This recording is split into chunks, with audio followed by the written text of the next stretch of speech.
So this is the opening of a transmission for a Polaris 1990s.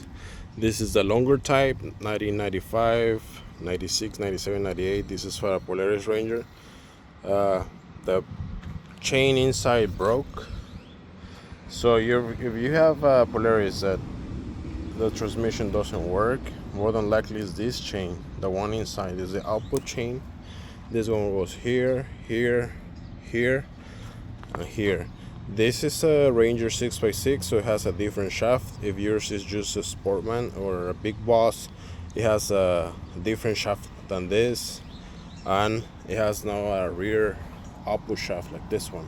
But this one does because it's a 6x6. Okay, so in this type of transmission, the elongated one, not the ones from the 2000s. There may be from a 2003 Sportmans, they still made these long type of transmissions that they broke, and more than likely is your chain. So after that, we come and see what the broken chain caused when I was moving it and towing it.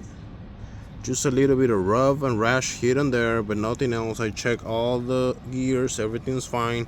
Make sure to use appropriate gear oil for your gears, because in this case the oil was already too liquid and too dark.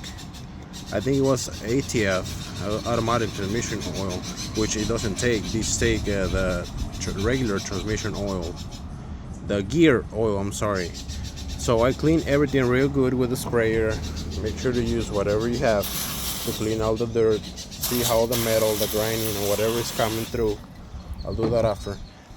And get your chain, count every slot, every teeth that has in it, and get it. The part numbers are readily available. These are very cheap, maybe like 40, 50, 80, maybe $100 if it's brand new and original. But get it, clean everything. Now's the time to change any seals. The output seals, mine were fine, but I'm just gonna file, sand down, whatever here so it doesn't rub. This is, like I said, this is a 6x6, but yours, it could be for the Sportman's, that elongated type of transmission.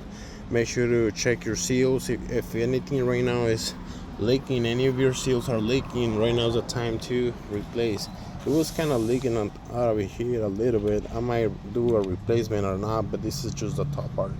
Anyway, this is a simple way. After you clean, put a appropriate RTV, enough amount, not too much, not too little, and then put the lid back, bolt everything back on, and because right now it's working fine. Right now it's in neutral. But see how the inside chain for the reverse is working fine. This one is rolling fine too. It kind of sounds because there's no oil or it's loose, but it's fine.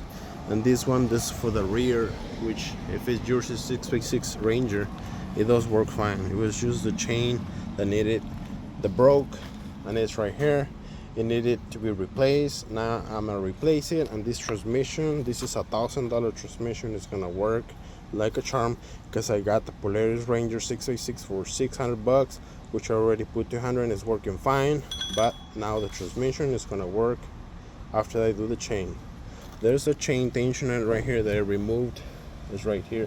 It has some rub. I might remove it because I might replace it. It has a little bit of rub.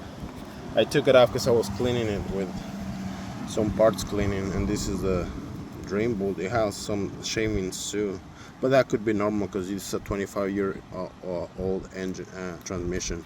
But I was cleaning through here, so I'm gonna install the tensioner for the chain once I put it back.